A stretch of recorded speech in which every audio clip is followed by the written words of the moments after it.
The Riverview Correctional Facility in Belmont, Indiana, wakes up every day at 5:30 a.m. to the sound of a siren. 1,200 inmates begin their day according to a strict routine that has been honed over the years. This order is maintained by a man who has spent most of his adult life within the prison walls, Harold Harris. At 52, Harold looks older than his age. His gray hair is cut short in a military style, and the deep wrinkles around his eyes speak of sleepless nights and constant stress. He wears a strict dark suit even on the hottest days, believing that the prison warden must look impeccable. 25 years ago, he came to Riverview as a young guard with a degree in criminology. Today, he runs one of the largest correctional facilities in the state. A prison is a small town, says Harold, walking around the grounds on his daily morning rounds. We have our own hospital, cafeteria, laundry, and workshops. People live, work, and study here. My job is to make sure everything runs like clockwork. His office on the 3rd floor of the administration building overlooks the courtyard. From here, Harold can see the inmates during their walks and observe their behavior. On the wall hang photos from award ceremonies, diplomas for professional development, and the only personal photo, Gia in her university graduation gown. I raised my daughter alone, says Harold, adjusting the photo frame. After the divorce, my wife moved to California. Gia stayed with me. Maybe not the best place for a girl, but we managed. In Block C7, where medium security prisoners are held, a typical day begins. Marcus Thompson wakes up a few minutes before the siren. He learned to do this in his first year of imprisonment. Now, in his 4th year, he has become one of the most respected prisoners at Riverview. 29 years old, of average height, with a closely shaven head and a cross tattooed on his neck, Marcus does not look like a typical problem inmate. He is serving an 8-year sentence for drug trafficking, a charge he accepted as part of a plea bargain. In prison, he has become a completely different person. Thompson is a model inmate, says Security Captain Dennis Clark, watching Marcus help a new inmate figure out the daily routine. He helps out in the library, participates in the high school diploma program, and leads a support group for addicts. No violations in the last 3 years. Marcus has indeed changed. In his first months of incarceration, he was aggressive and received disciplinary sanctions for fighting and insubordination. The turning point came with the Pathways program, a group therapy program for inmates with addictions. There, for the first time, he spoke openly about his childhood in a dysfunctional family and how drugs became a means of survival on the streets of Detroit. I realized that prison could be either the end or the beginning, Marcus said during an interview in the library. I chose the beginning. Here, I have a roof over my head, food, and the opportunity to learn. On the streets, I had nothing. He earned his high school diploma through a prison program and began studying the basics of accounting. Marcus plans to apply for parole in a year and a half. His mentor in the rehabilitation program believes he has a good chance. Marcus spends 4 hours a day at the Riverview Library. He helps catalog new arrivals, teaches other inmates computer skills, and leads a reading club. Librarian Mary Johnson says that in her 30 years working in prisons, she has rarely met someone so motivated. Marcus has a plan for every day, she says. He reads, studies, and helps others. Yesterday, he asked for books on social work. He says he wants to help people like him when he gets out. But there is one thing Marcus doesn't tell anyone. His medical records, which only the prison doctor and a few senior nurses have access to, reveal his diagnosis: HIV positive. Marcus found out during a mandatory medical examination when he entered prison 4 years ago. The doctor explained his rights and responsibilities and provided treatment, but Marcus asked to keep his diagnosis confidential. I know I should have said something, he admits later, but I was afraid. In prison, HIV is a death sentence. You get isolated, other inmates shun you. I didn't want to lose the progress I had made. Dr. Elizabeth Grant, Riverview's chief medical officer, is in a difficult position. Medical ethics require patient confidentiality, but she understands the risks. Marcus is receiving the necessary treatment, and his viral load is undetectable, which significantly reduces the risk of transmission. Nevertheless, she regularly talks to him about the importance of disclosing his status to potential partners. At the same time, in downtown Belmont, in a small office of the nonprofit organization New Horizons, Gia Harris is preparing for an important decision. At 26, she has been working as a social worker for 2 years, helping former prisoners adapt to life on the outside. She has a master's degree in social work from Indiana University and an unwavering belief that people can change. Gia has always been an idealist, says her colleague Lisa Miller. She sees the potential for good in every person. Sometimes it's annoying, but in our work, you can't do without it. Gia grew up knowing that her father worked in a prison, but she rarely discussed the details of his work with him. To her, prisoners were abstract figures, people who had made mistakes and needed help. She had never seen their faces or heard their stories.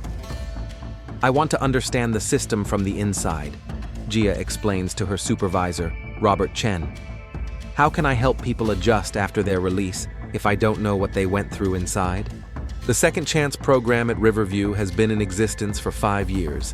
It allows volunteers to work with inmates who are preparing for release, helping them develop social skills, plan for the future, and prepare to look for work. Harold Harris personally approves each volunteer, and when he saw Gia Harris's application, he didn't immediately realize it was his daughter. "She used her mother's maiden name on the documents," he recalls. "It was only when the secretary brought me the application for final approval that I realized. At first I wanted to refuse, but then I thought, why not? She's an adult, educated, experienced."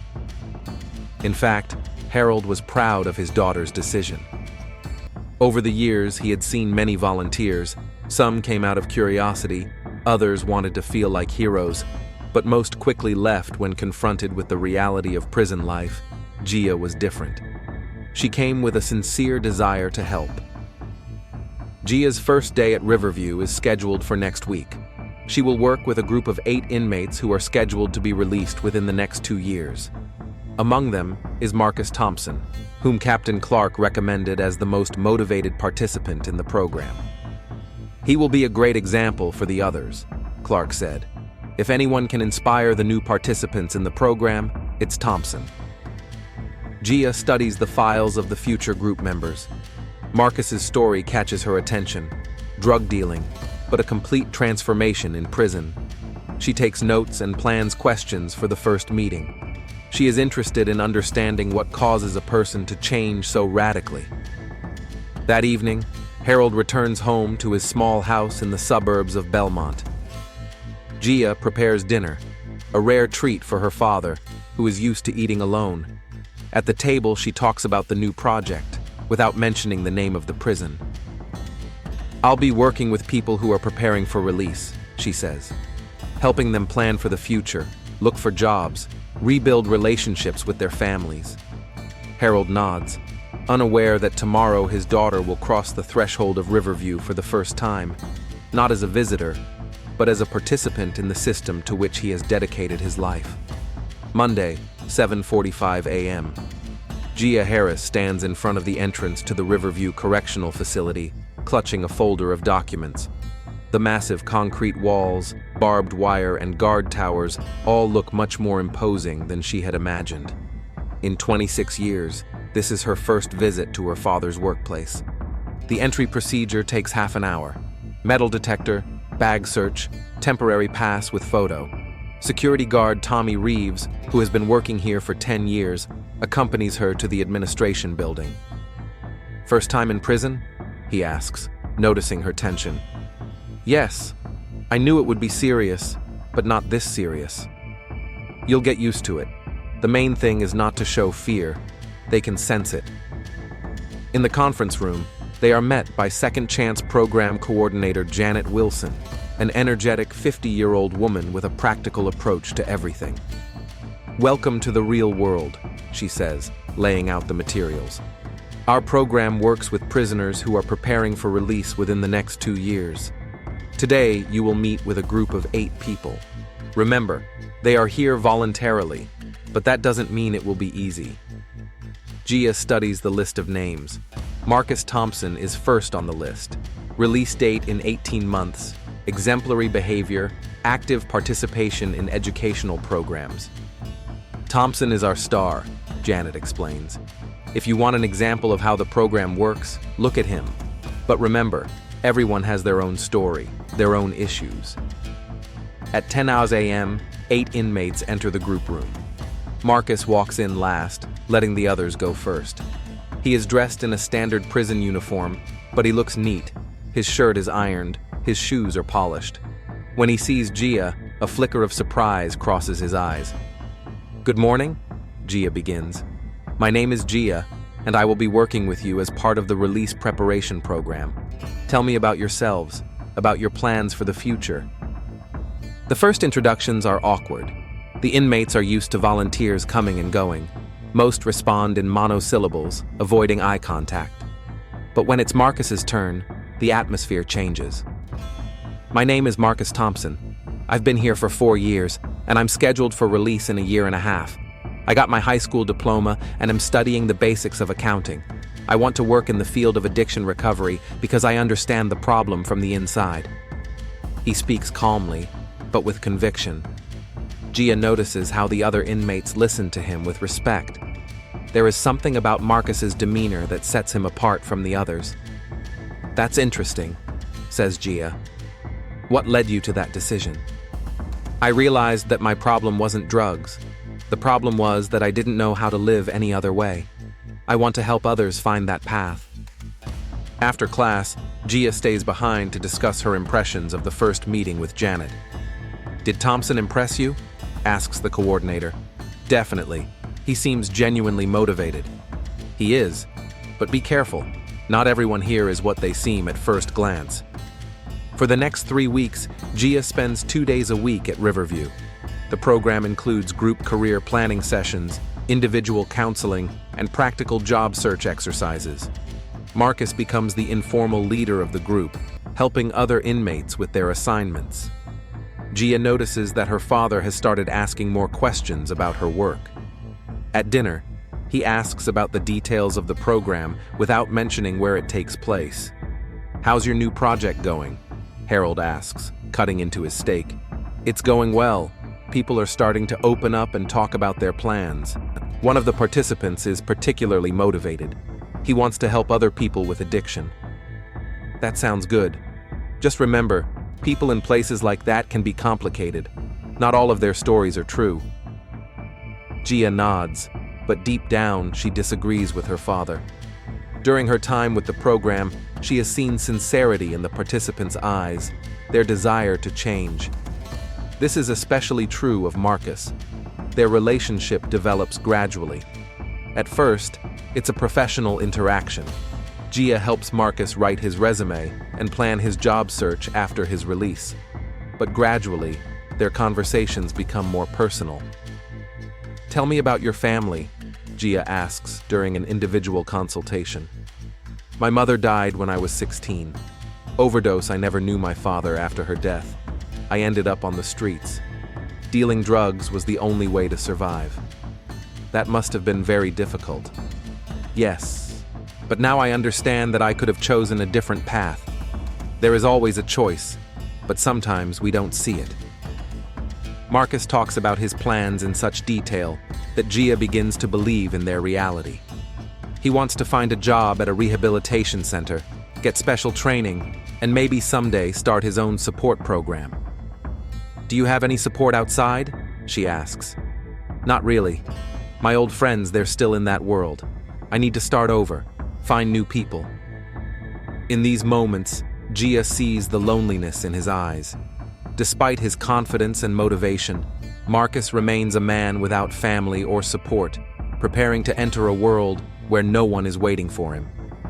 But there is another side to Marcus's life that Gia doesn't see. Every Tuesday and Thursday, after his classes, he goes to the medical unit to receive antiretroviral therapy. Grant consults with him regularly and monitors his health. "The viral load is undetectable," she reports during his next appointment. "That's good. The treatment is working effectively." "Doctor, What if when I'm released and I have a relationship? How do I explain it? Marcus, we've already discussed this.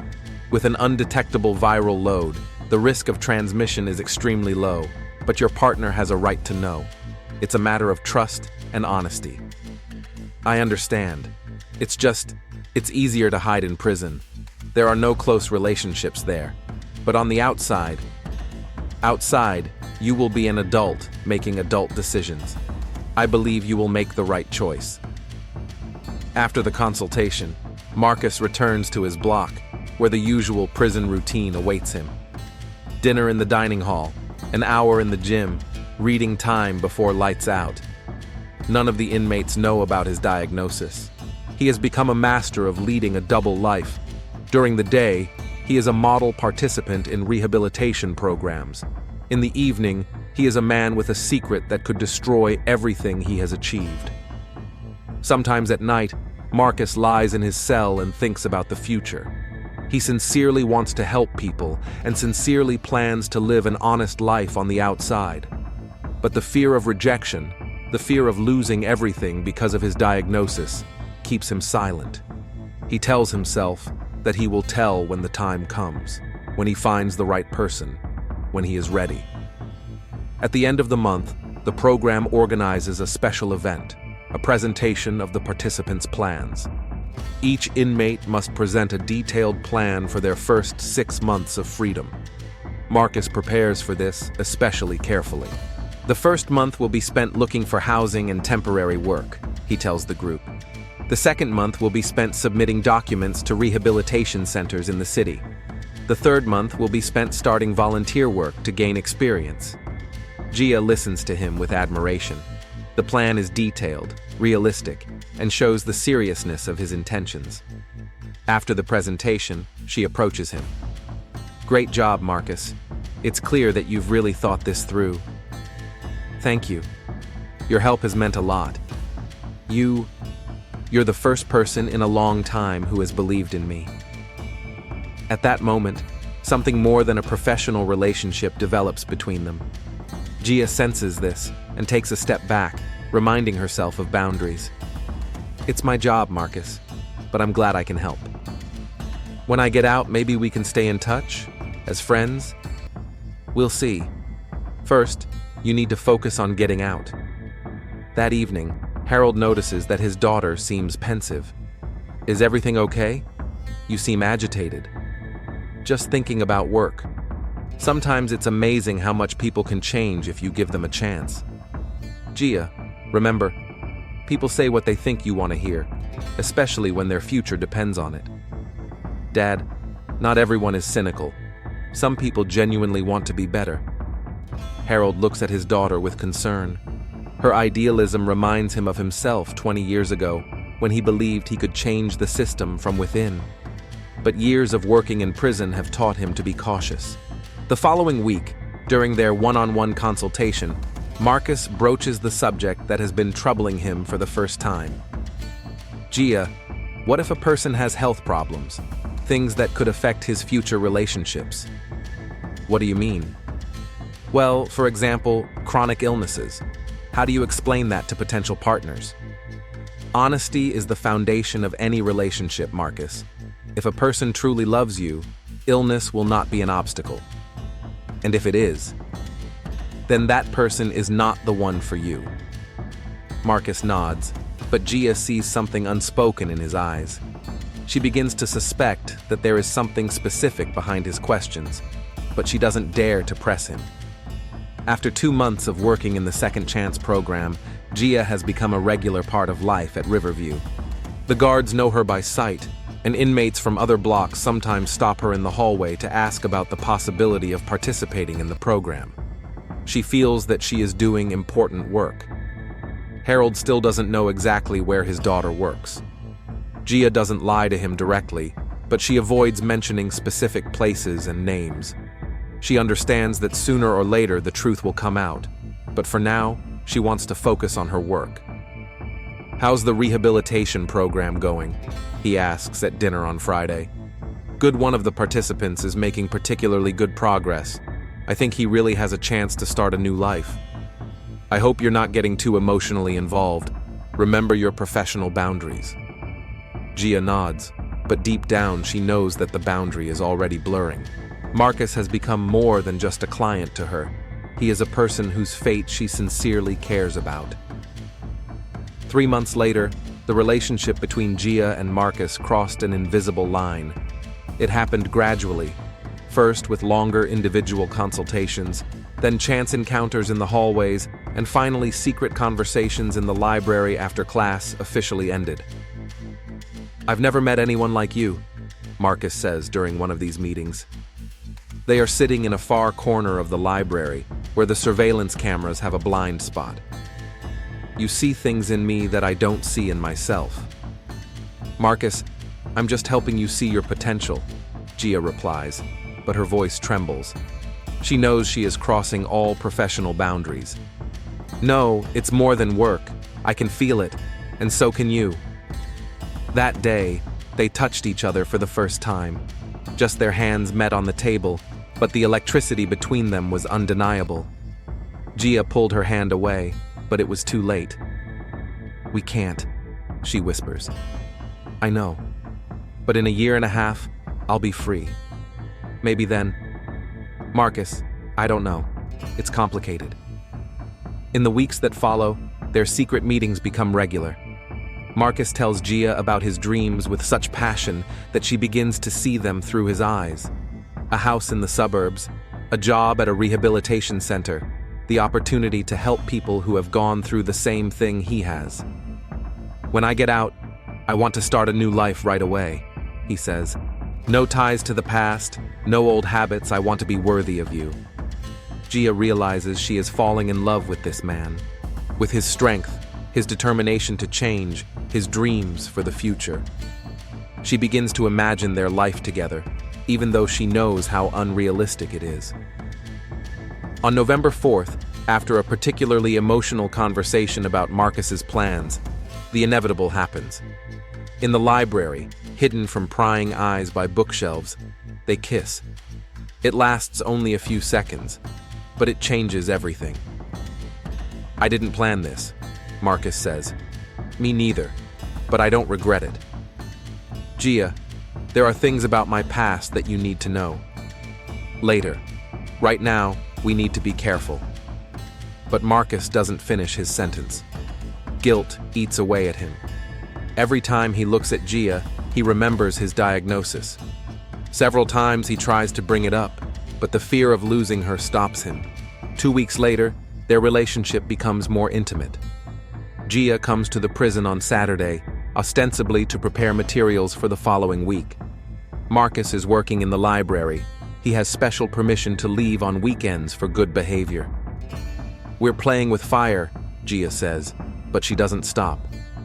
"I love you," Marcus says for the first time. "And I love you." That day, they cross the final line. Marcus knows he should tell her about his diagnosis, but he can't bring himself to ruin the moment. He thinks about his undetectable viral load, about Dr. Grant's words about the low risk of transmission, and convinces himself that once can't be dangerous. 3 weeks later, Gia feels unwell. At first, she attributes it to stress. Working in a prison is indeed stressful, but when the symptoms worsen, she decides to see a doctor. Dr.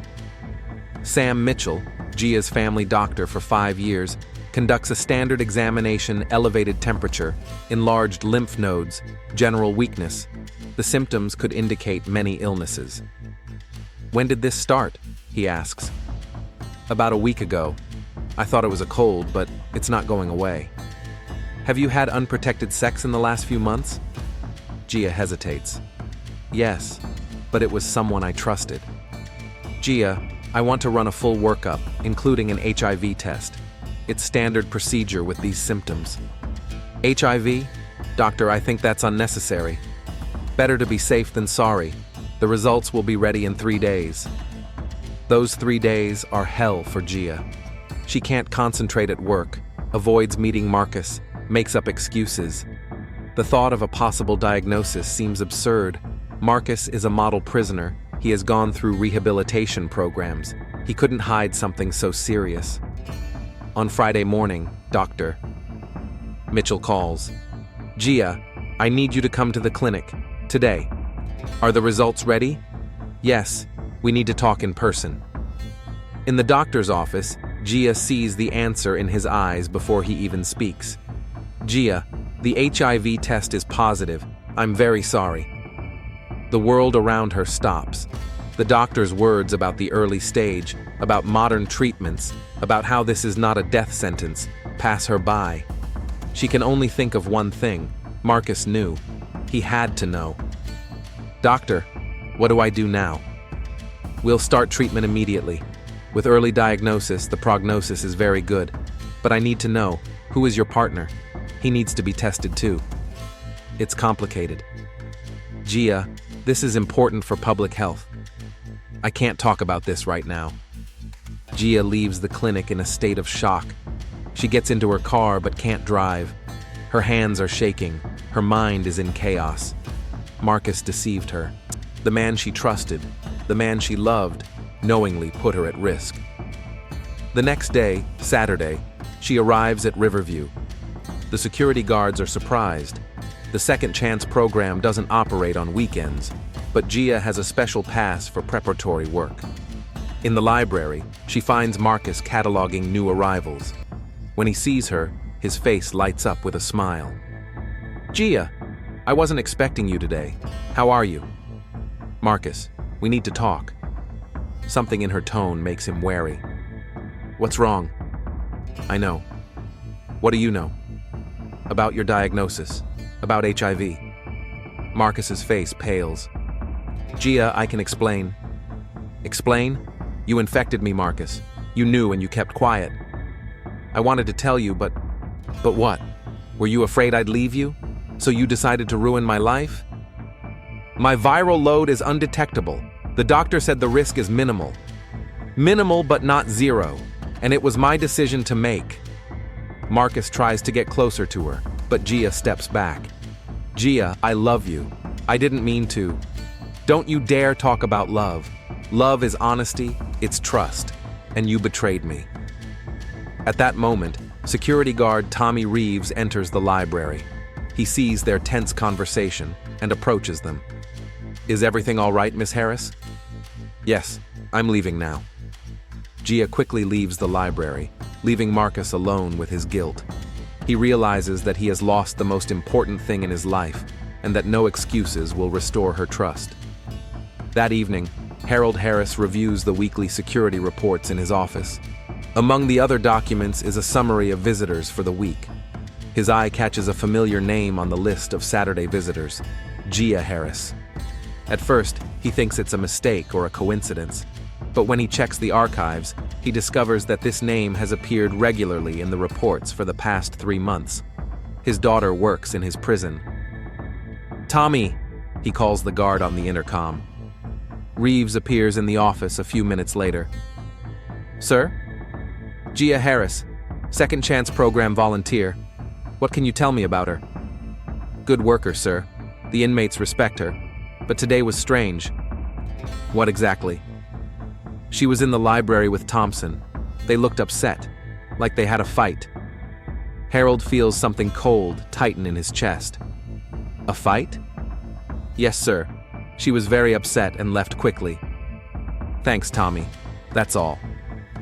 When the guard leaves, Harold opens Marcus Thompson's file, 29 years old, drug trafficking, exemplary behavior. The medical section of the file has a note. Confidential information, restricted access. As the prison warden, Harold has access to all documents.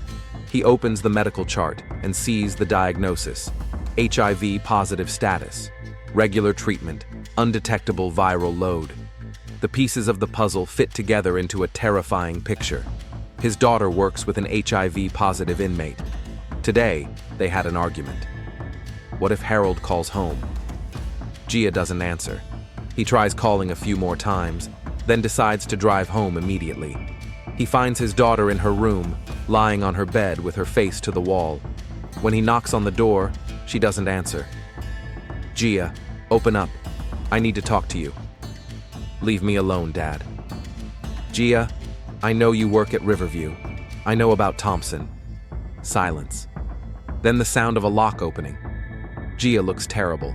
Red eyes, pale face, trembling hands. How long has this been going on? Harold asks. What exactly? Don't pretend. The relationship with the inmate.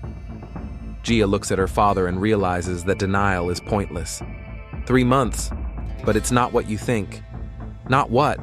You slept with a murderer and drug dealer. He's changed. He's in rehabilitation programs. He plans to help people. Gia, he's an inmate. They all say what you want to hear. You don't know him.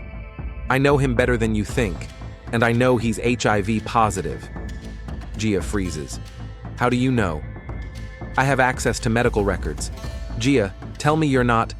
I'm infected, Dad. The words spill out of her like physical pain. Marcus infected me with HIV. Harold feels the world crumbling around him.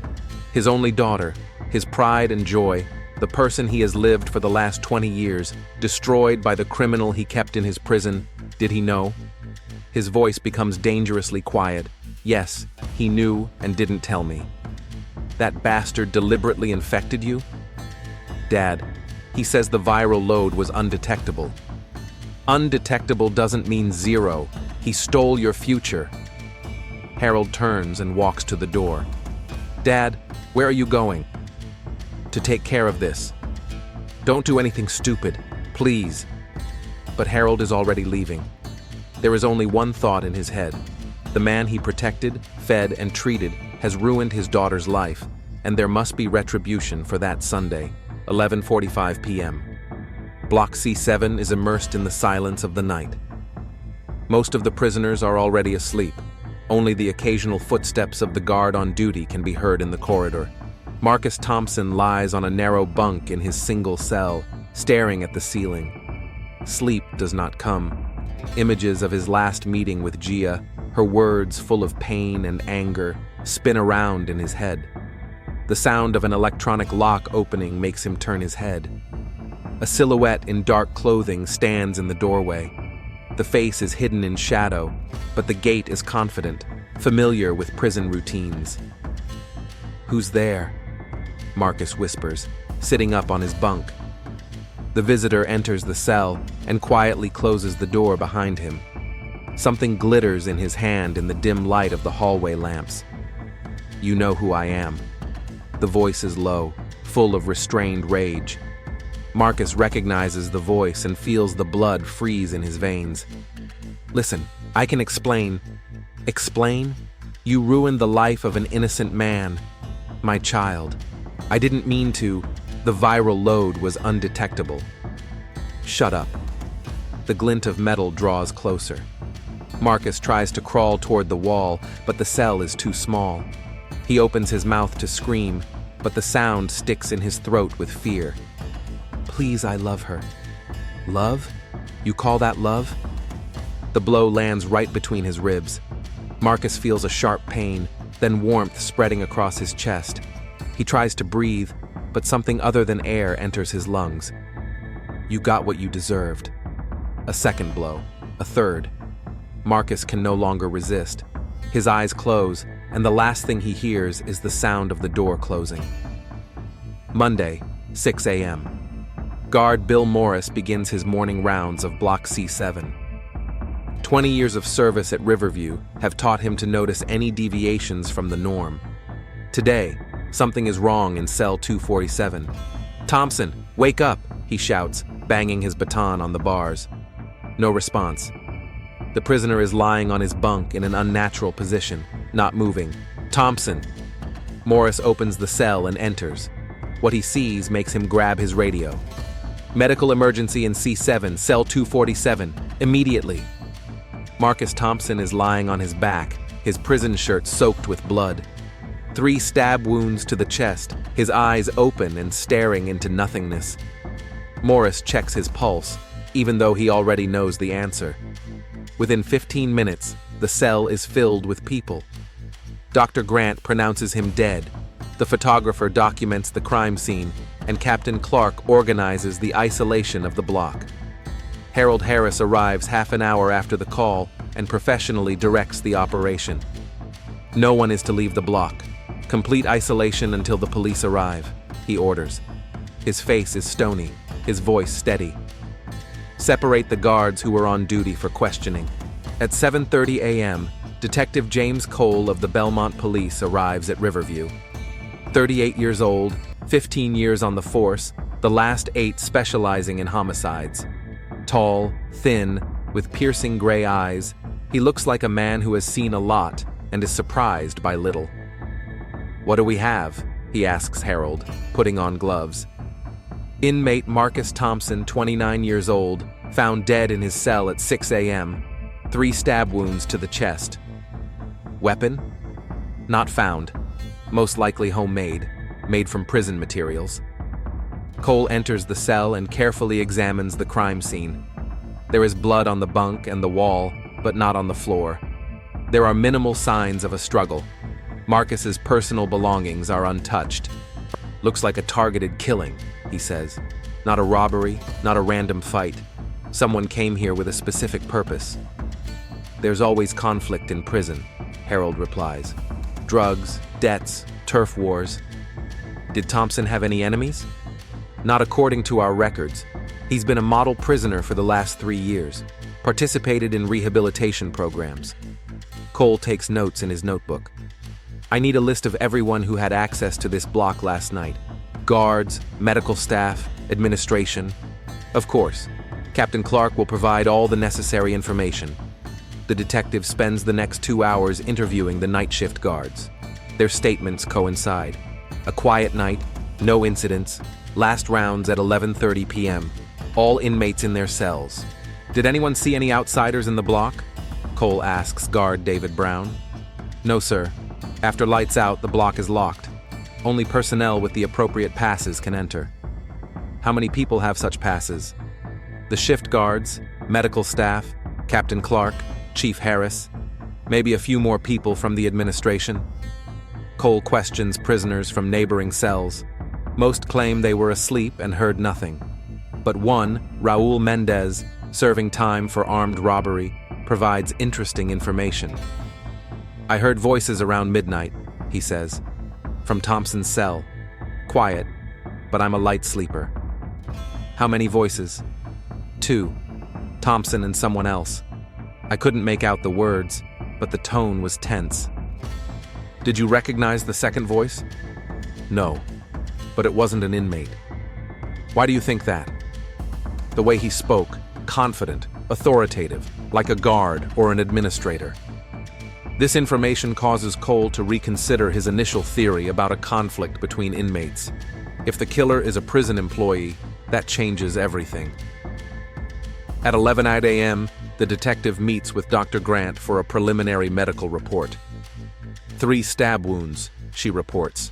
2 to the lungs, 1 to the heart. Death was caused by internal bleeding. Judging by the angle of the wounds, the killer was about the same height as the victim, or taller. Time of death? Between midnight and 1 a.m. Weapon? A narrow blade, about 4 inches long, a homemade knife, or a sharpened metal object. The blows were precise. The killer knew what he was doing. Cole looks through Marcus's personal file. Drug trafficking, 8-year sentence, 4th year of imprisonment, good behavior, participation in rehabilitation programs, nothing that could explain the murder. "What is this second chance program?" he asks Captain Clark. "A volunteer program. They help inmates prepare for release. Thompson was one of the best participants." "Who are these volunteers?" "Social workers, psychologists, sometimes former inmates. We have a strict selection process." "I need a list of everyone who worked with Thompson." Clark brings a folder with documents. Cole looks through the names and stops at one, Gia Harris. "Harris? Is she related to the warden?" "His daughter. She's been working with us for 3 months. She's a good specialist." "How often did she meet with Thompson?" "Twice a week for group sessions, plus individual consultations, maybe once a week." Cole makes a note. The connection between the victim and the prison warden's family could be important.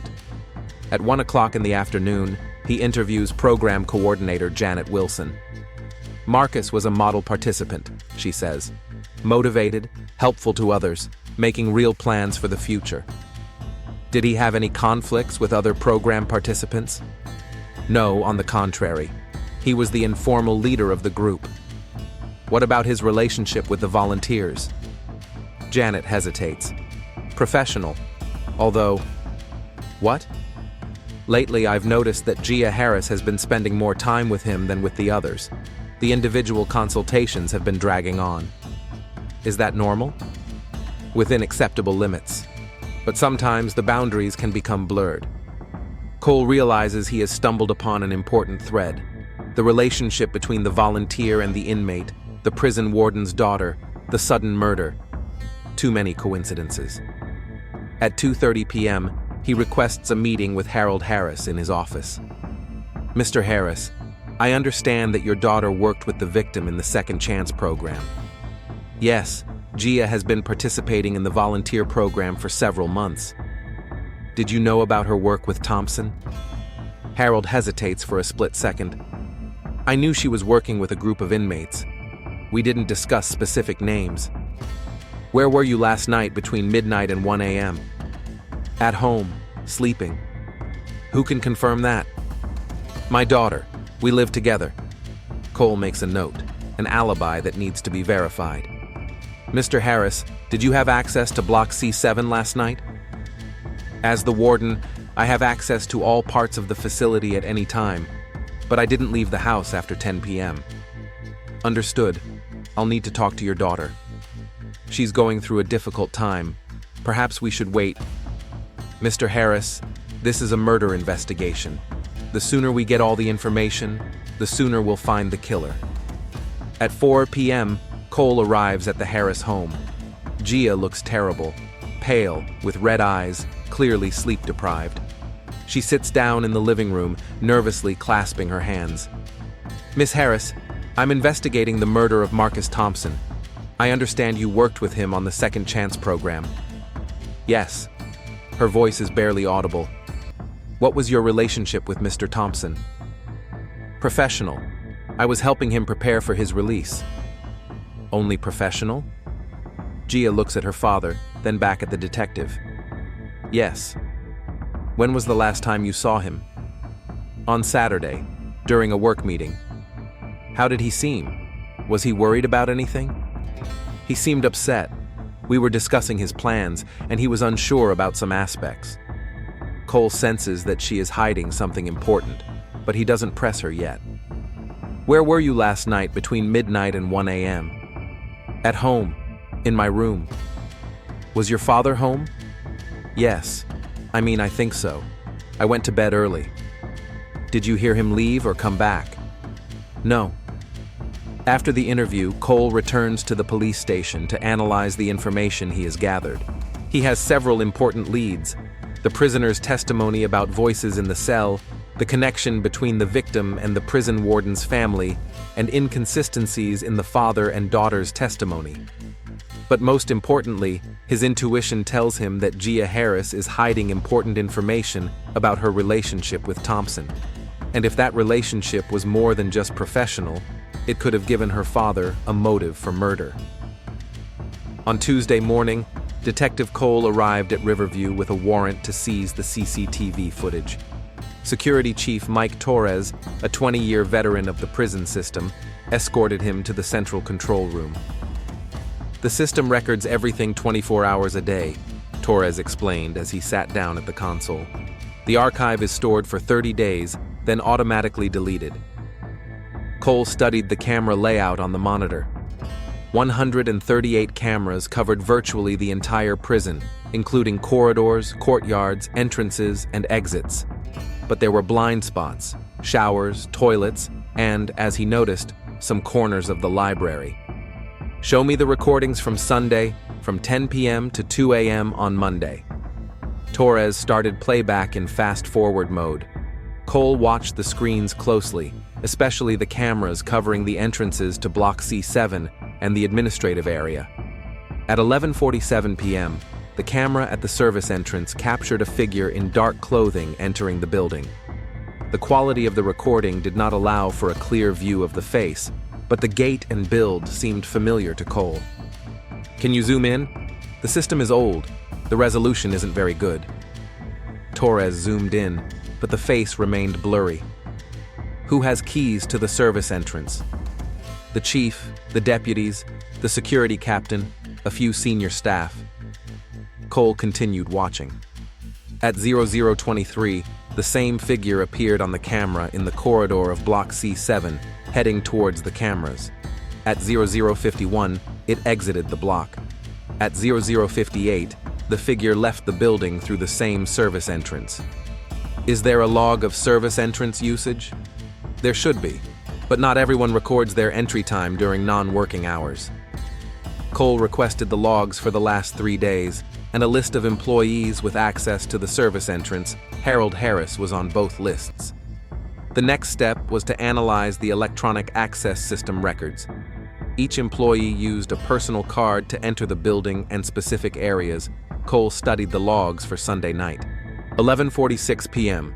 G. Harris's card, service entrance, 12:59 a.m. G. Harris's card, service exit.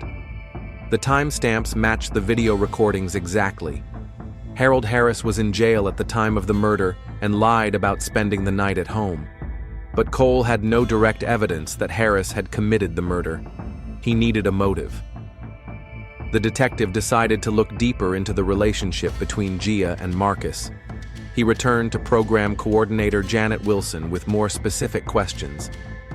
"Ms. Wilson, you mentioned that you noticed a special relationship between Gia Harris and Thompson. Can you be more specific?" Janet hesitated. "I don't want to accuse anyone without evidence. This is a murder investigation. Any information could be important." In recent weeks, they spent a lot of time in the library after group sessions ended.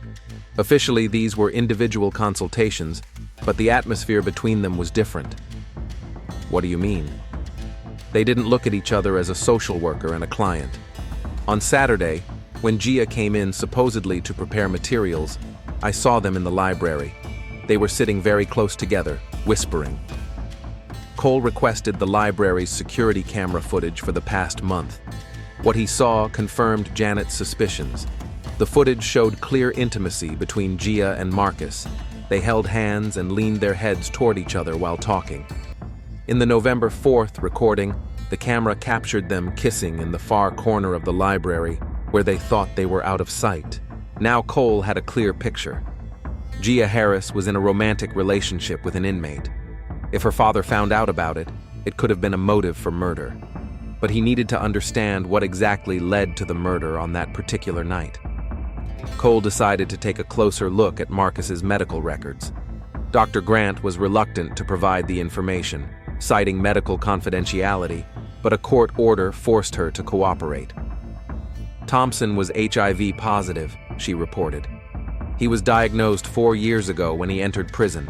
He was receiving treatment, and his viral load had been undetectable for the past 2 years. Who knew about the diagnosis? I did. Several nurses, and the prison warden had access to his complete medical records.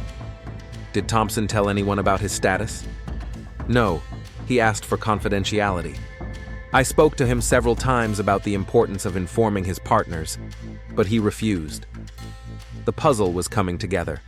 A romantic relationship between Gia and an HIV-positive inmate who was hiding his diagnosis. If Harold found out about the relationship and the risk to his daughter, Cole decided to talk to Gia again, but this time in an official setting at the police station. "Miss Harris, I'm going to show you the library's CCTV footage." He turned on the monitor, showing footage of them kissing. Gia turned pale. "I can explain. Explain. We had a relationship. I know it's unethical, but I fell in love with him." "Did you know about his HIV status?" Tears welled up in her eyes. "I only found out recently, when I got my diagnosis." "Are you infected?" "Yes. I tested positive. Marcus hid it from me." "When did you tell your father?" "On Saturday night. He was furious. He said he was going to take care of the problem." Now Cole had the whole picture. The motive, the opportunity, the false testimony, everything pointed to Harold Harris. On Wednesday morning, he obtained an arrest warrant and arrived at Riverview with 2 officers. Harold was found in his office reviewing weekly reports. "Harold Harris, you are under arrest on suspicion of the murder of Marcus Thompson." Cole read him his rights as he handcuffed the man who had kept order within these walls for 25 years. "Do you have any evidence?" Harold asked calmly. "CCTV footage shows you were in the prison on the night of the murder. Electronic logs confirm the use of your access card. You had a motive." Harold did not resist arrest. In the car on the way to the station, he remained silent, staring out the window at the city he had served faithfully for a quarter of a century. In the interrogation room, in front of a video camera and in the presence of his lawyer, Harold finally spoke. "I killed Thompson," he said quietly. "He ruined my daughter's life. He infected her with HIV by hiding his diagnosis. Tell us what happened that night." "I didn't plan to kill him. I came to the prison to talk to him. I wanted him to understand what he had done. But when I saw him, when he started making excuses..." Harold clenched his fists. "I took a knife from the workshop on my way to his cell. I told the guard I was checking on safety." "How did you get into the cell?" "I have a master key. Thompson woke up when I entered. He tried to explain that his viral load was low, that the risk was minimal, as if that mattered." "What happened next?" "I told him he'd get what he deserved. He tried to scream, but I covered his mouth with my hand. I stabbed him 3 times. He died quickly." The lawyer tried to stop the confession, but Harold continued. "I have no regrets. He stole my daughter's future. What father wouldn't protect his child?" Detective Cole closed the case a week after the arrest. The evidence was irrefutable. Video recordings, electronic logs, the defendant's confession, witness testimony. Harold Harris's trial took place 8 months later. Despite mitigating circumstances, the protection of his daughter, his emotional state, his impeccable career, the jury found him guilty of first-degree murder. Sentence: life imprisonment, with the possibility of parole after 25 years. Irony of fate. The man who had dedicated his life to running a prison was now a prisoner in the system he knew so well. He was placed in a correctional facility 2 hours' drive from Belmont, far enough away to avoid conflicts with his former subordinates. Gia lost her job at New Horizons after the scandal became public. The organization could not afford to be associated with an employee who had violated ethical boundaries. She moved to Indianapolis, where she began treatment and found a job at a center that helps people with HIV. Doctors said that with the right therapy, she could live a full life. The Second Chance program at Riverview was suspended for a year to review safety protocols. When it resumed, new rules strictly prohibited any personal relationships between volunteers and inmates. Captain Dennis Clark became the new prison warden. One of his first decisions was to tighten control over access to the facility after hours. Now, any visit after 10 p.m. required the permission of 2 senior officers. 2 years after the murder, a memorial plaque was installed in Block C7 in memory of Marcus Thompson. Despite the circumstances of his death, many inmates remembered him as a man who had truly changed and helped others. The inscription on the plaque read, "In memory of a second chance." Gia visited her father in prison once a month. Their relationship remained complicated. She understood his motives, but could not forgive the murder. Harold never asked for forgiveness. He believed he had protected his daughter in the only way available to him. "I did what I had to do," he said during one of their visits. "Dad, you killed a man. That's not protection. That's revenge." "Maybe, but I sleep peacefully at night." The story at Riverview became a case study in correctional officer training academies across the country. It showed how personal emotions can break down professional boundaries and lead to tragedy. The Thompson family, Marcus's aunt in Detroit, his only surviving relative, filed a civil suit against the prison for failing to protect the inmate. The case was settled out of court for $750,000. The story of Riverview served as a reminder that justice and revenge are 2 different things, and that even the most noble motives do not justify crime.